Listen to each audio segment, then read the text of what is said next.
Okay, so here's what happened at the end of the video there. Looks like the wire got so hot that the solder actually melted for the wire to the motor from the ESC.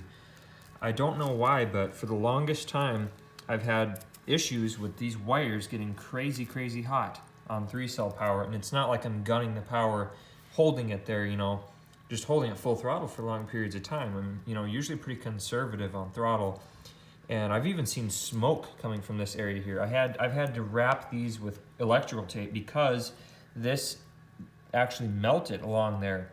You can see it's starting to do that right there. I don't know why, but these, as you can see, these connections right here are all burned and melted because of how hot these wires get. I don't understand why. If anybody knows why this is happening, please let us know down in the comment section below. That would be greatly appreciated.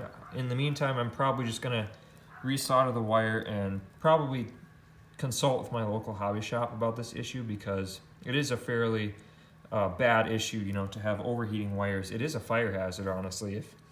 If somehow these wires disconnected and they touched and short-circuited, that could blow up the ESC motor and even possibly the battery. I'm not 100% sure yet why this is happening or what the cause of this is, but I really need to get to the bottom of this. But anyways, thanks for watching. Please remember to comment, like, and subscribe. Bye.